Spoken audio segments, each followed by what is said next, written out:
सुप्रभात बच्चों। कक्षा 11 सामान्य हिंदी। आज मैं आप लोगों को महावीर प्रसाद द्विवेदी का जीवन परिचय पढ़ाऊंगी। इसके पहले बच्चों ने भारतवर्षोन्नति कैसे हो सकती है निबंध आप लोगों को पढ़ा दिया है, शायद आपने उसको देख भी लिया होगा। तो सबसे पहले बच्चों मैं महावीर प्रसाद द्विवेदी का नाम बता रही हूँ। उसके बाद उनके पिता, जन्म स्थान, संपादन कि उन्होंने किसका संपादन किया है, लेखन विधा, प्रमुख रचनाएं, भाषा शैली, निधन आदि उनका यहाँ पर लिख भी दिया गया है, जिसको कि आप देख रहे होंगे। अब बच्चों आप देखें कि उन्होंने अपने जीवन में क्या क्या किया, कैसे वो आगे बढ़े और यहाँ तक वो कैसे आए, उसके बारे में मैं आपको बताऊंगी। आचार्य महावीर प्रसाद द्विवेदी का जन्म सन 1864 ईस्वी में दौलतपुर, जो रायबरेली जिले में पड़ता है, वहाँ पर उनका जन्म हुआ।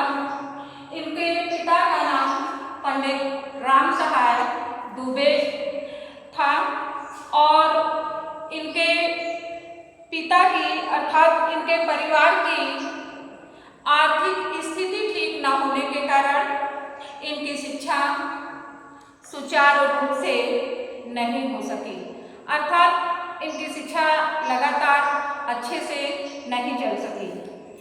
स्वाध्याय मतलब बच्चों अपने आप से ही इन्होंने अध्ययन करके संस्कृत, बंगला, मराठी, फारसी, गुजराती आदि भाषाओं का ज्ञान प्राप्त किया और तत्कालीन पत्र पत्रिकाओं में अपनी रचनाएं भेजने लगे। प्रारंभ से ही इन्होंने रेलवे के तार विभाग में नौकरी की, परंतु बाद में नौकरी छोड़कर पूरी तरह से ये साहित्य सेवा में जुट गए और यहाँ हमने लिखा भी है संपादन सरस्वती पत्रिका। और उसके बाद इन्होंने सरस्वती पत्रिका के संपादक का पदभार संभालने के बाद इन्होंने अपनी अद्वितीय प्रतिभा से हिंदी साहित्य जगत को आलोकित किया या प्रकाशित किया। द्विवेदी जी का सबसे महत्वपूर्ण कार्य यह था बच्चों कि हिंदी भाषा का संस्कार और परिष्कार। इन्होंने आरंभिक युग की स्वच्छंदता को नियंत्रित किया और हिंदी भाषा को व्याकरण सम्मत बनाने, उसके रूप को निखारने, संवारने और उसके शब्द भंडार को बढ़ाने को और सशक्त, समर्थ एवं परिमार्जित बनाने का महान कार्य किया।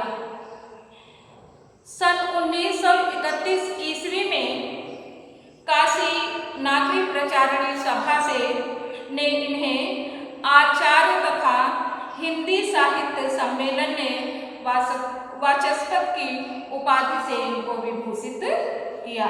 इस प्रकार बच्चों सन 1938 यहाँ लिखा ही है कि 1938 ईस्वी में इनका निधन हो गया। ये तो इनका जीवन परिचय था। अब आप देखिए कि इन्होंने साहित्य में क्या क्या कार्य किया। इनका साहित्यिक परिचय किस प्रकार से है। भारतेंदु जी के पश्चात द्विवेदी जी दूसरे प्रवर्तक साहित्यकार के रूप में विख्यात हुए। इनके पहले कौन था? भारतेंदु हरिश्चंद्र। और फिर ये दूसरे प्रवर्तक साहित्यकार के रूप में विख्यात हुए। सरस्वती पत्रिका के संपादक के रूप में इन्होंने हिंदी साहित्य की अमूल्य सेवा की और द्विवेदी जी ने अनेक निबंधों की भी रचना की है। इनके निबंधों में आलोचनात्मक निबंधों की संख्या अधिक है, जिसमें से एक निबंध अभी आगे इसके बाद आप पढ़ेंगे, महाकवि माघ का प्रभात वर्णन। इस प्रकार द्विवेदी जी की आज भाषा और शैली का जो परिष्कृत और विकसित रूप दिखाई देता है तथा यह सब इन्हीं के प्रयासों का परिणाम है, अर्थात द्विवेदी जी, महावीर प्रसाद द्विवेदी के प्रयासों का ही परिणाम है। द्विवेदी जी ने नए नए लेखकों और कवियों को प्रभावपूर्ण लेखन की दृष्टि से दक्ष बनाया। इन्होंने हिंदी भाषा का प्रचार प्रसार करके जनसाधारण के हृदय में, माने लोगों के हृदय में हिंदी के प्रति प्रेम को जागृत किया। अब इनकी कुछ कृतियां हैं बच्चों, यहाँ तो मैंने बहुत थोड़ा सा लिखा है जो प्रमुख कृतियां हैं, प्रमुख रचनाएं हैं, लेकिन मैं उसे विस्तार से बता रही हूँ कि काव्य संग्रह, जैसे यहाँ लेखन विधा में हमने काव्य दिखाया है, तो काव्य संग्रह इनका काव्य मंजूषा है और निबंध में इन्होंने सर्वाधिक, द्विवेदी जी के सर्वाधिक निबंध सरस्वती तथा अन्य पत्र पत्रिकाओं के निबंध संग्रहों के रूप में प्रकाशित हुए हैं।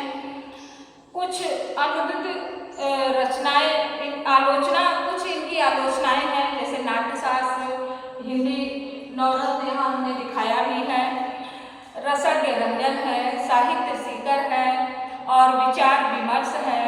इस प्रकार कुछ अनुदित रचनाएं भी हैं, जैसे यहाँ हमने लिखा है मेघदूत है, वेतन विचारमाला है, शिक्षा है और कुमार संभव है, गंगा लहरी है, रघुवंश है। इस प्रकार ये उनकी अनुदित रचनाएं हैं। फिर संपादन हमने यहाँ पर आपको दिखाई ही दिया है कि सरस्वती पत्रिका का इन्होंने संपादन किया है। इस प्रकार बच्चों इन्होंने अनेक प्रकार की रचनाओं को लिखा है। फिर देखिए आप इनकी भाषा शैली, यहाँ हमने दिखा दिया कि इनकी भाषा जो है वह अत्यंत ही प्रभावशाली है। जो लोग उनको पढ़ते हैं, सुनते हैं, वे अत्यंत प्रभावित होते हैं। और यह संस्कृत के भी प्रकांड विद्वान थे और इन्होंने अर्थात द्विवेदी जी की भाषा बोलचाल की दृष्टि से बिल्कुल शुद्ध, साहित्यिक और क्लिष्ट संस्कृतमयी है, जो अपनी बात को प्रभावी बनाने तथा विषय की गहराई तक पहुँचने के लिए संस्कृत की श्रुतियों का भी इन्होंने प्रयोग किया है। अब बच्चों आप उनकी शैली के बारे में जानिए कि उन्होंने कौन कौन सी शैली का प्रयोग किया है। तो जैसे भावात्मक शैली है, विचारात्मक शैली है, गवेषणात्मक शैली है, यहाँ हमने एक दो शैली लिखा भी है, और संवादात्मक शैली है, वर्णात्मक शैली है, व्यंग्यात्मक शैली है, आदि शैलियों का इन्होंने प्रयोग किया है। इस प्रकार जैसे भावात्मक शैली में उन्होंने जो भी कृतियाँ, जो भी रचनाएं की, जो निबंध लिखा या और भी जो कुछ उन्होंने लिखा, उन्होंने अपने भावों को उसमें व्यक्त किया है। आप देखेंगे विचारात्मक शैली, तो उन्होंने अपने विचारों को उसमें व्यक्त किया है। अगला है संवेदात्मक शैली, माने आपस में जो लोगों का संवाद होता है, अनेक प्रकार के उन्होंने उसमें भी निबंध लिखे हैं। इस प्रकार व्यंग्यात्मक शैली भी उन्होंने लिखा है। कुछ सामाजिक कुरीतियों एवं चोट के लिए द्विवेदी जी ने व्यंग्यात्मक शैली का भी प्रयोग किया है और इस शैली के अंतर्गत उन्होंने सरल वाक्यों का भी प्रयोग किया है। इस प्रकार बच्चों द्विवेदी जी का हिंदी साहित्य में बहुत बड़ा स्थान है। वह आचार्य महावीर प्रसाद द्विवेदी हिंदी साहित्य के युग प्रवर्तक साहित्यकारों में से एक हैं। वे समाज और संस्कृति के क्षेत्र में अपने वैचारिक योगदान की दृष्टि से नवचेतना के संवाहक के रूप में अवतरित हुए हैं और उनके शुद्ध साहित्यिक खड़ी बोली का, उन्हें शुद्ध साहित्यिक और खड़ी बोली का वास्तविक प्रणेता भी माना जाता है। और बच्चों जो आपने भारतीय युग, द्विवेदी युग पढ़ा है, तो द्विवेदी युग इन्हीं के नाम पर बना है। इस प्रकार बच्चों आप उनके जीवन के बारे में आपने जाना और यहाँ मैंने लिखा भी है, शायद आपने कॉपी में भी ऐसे के पास भेजा था। तो बच्चों, उनका जीवन परिचय इस प्रकार समाप्त होता है। अब आगे उनका निबंध होगा महाकवि माघ का प्रभात वर्णन, जिसको अगले वीडियो में पढ़ाया जाएगा। धन्यवाद।